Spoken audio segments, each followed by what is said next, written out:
এই মুহূর্তে পুরো বাংলাদেশের একটি আলোচনার বিষয় হচ্ছে ডাকসু নির্বাচন। এবং এই ডাকসু নির্বাচন নিয়ে অনেকেরই অনেক জল্পনা কল্পনা রয়েছে এবং পুরো বাংলাদেশে একটি উত্তেজনা বিরাজ করছে। কিন্তু এই ডাকসু নিয়ে একটি ভয়ের সংখ্যা হচ্ছে এই ডাকসু নির্বাচন নাও হতে পারে।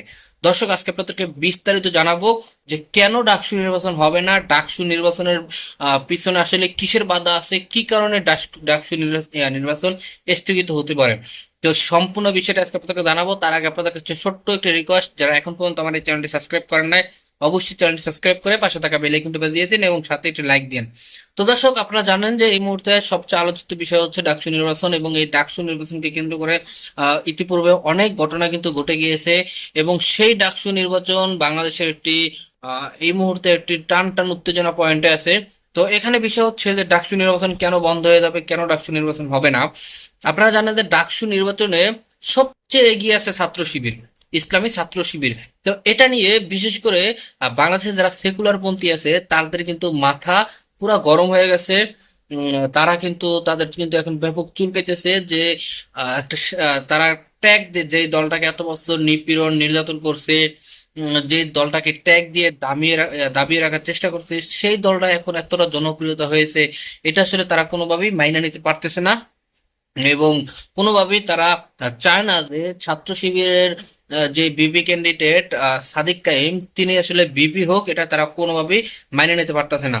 এবং আপনারা কিন্তু ইতিপূর্বে দেখছেন যে ছাত্র দল তারা আসলে প্যানেল যে প্যানেলটা ঘোষণা করবে সেই প্যানেলটা কিন্তু তারা ঠিকভাবে ঘোষণা করতে পারে না। অবশেষে অনেক পেশা টেশা অনেক কি করে তারা সেই প্যানেলটা ঘোষণা করছে, কিন্তু সেই প্যানেলটা ঘোষণা করার পরেও দেশে কিন্তু মানুষ হতবাক যে এটা আসলে তারা কি ধরনের প্যানেল ঘোষণা করলো। তো যাই হোক, তো সর্বশেষ বিষয় হচ্ছে যে কেন বললাম যে ডাকসু নির্বাচন আসলে বন্ধ হয়ে যেতে পারে। কারণ ডাকসু নির্বাচনে কেউই চায় না যে ইসলামিক একটা দল আসুক। তো এই জায়গা থেকে বিশেষ করে এমন কিছু ঘটনা করতে পারে যে ডাকসু নির্বাচন যখন প্রায় কাছাকাছি ঘনিয়ে আসবে, তখন আমাদের দেশে বামপন্থী কিছু দল আছে না, বিশেষ করে আপনারা জানেন যে বামপন্থী কিছু দল কিন্তু সেই ডাকসু নির্বাচনের প্রার্থী আছে। সেই বামপন্থী দল এবং বিএনপি মিলে তারা একটা হট্টগোল সৃষ্টি করবে, কারণ তারা খুব ভালোভাবে বুঝে গেছে যে ছাত্র শিবিরের সাথে তারা কোনোভাবেই পারবে না।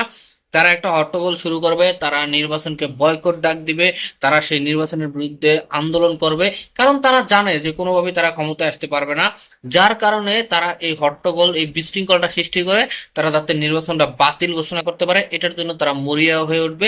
তারা ব্যাপকভাবে এই নির্বাচনের বিরুদ্ধে তারা নির্বাচন প্রতিহত করার জন্য তারা ব্যাপকভাবে রাজপথে আন্দোলন করবে, ব্যাপক উত্তেজনা সৃষ্টি করবে। তো এক পর্যায়ে আহ ঢাকা বিশ্ববিদ্যালয় প্রশাসন বাধ্য হয়ে ডাকসু নির্বাচন স্থগিত করে দিবে।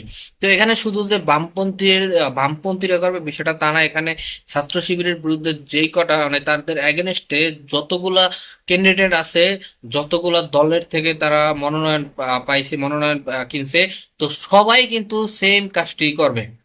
তো আপনাদের আসলে কি মনে হয়? অবশ্যই আপনাদের মূল্যবান মতামত কমেন্ট বক্সে জানিয়ে দেবেন যে আসলে কি নির্বাচন নিয়ে কোনো ঝামেলা হইতেছে ডাকসু নির্বাচন নিয়ে, নাকি ডাকসু নির্বাচনটা খুব সুন্দরভাবে হতে পারে। এই বিষয়গুলো নিয়ে আপনাদের মূল্যবান মতামত অবশ্যই কমেন্ট বক্সে জানিয়ে দেবেন।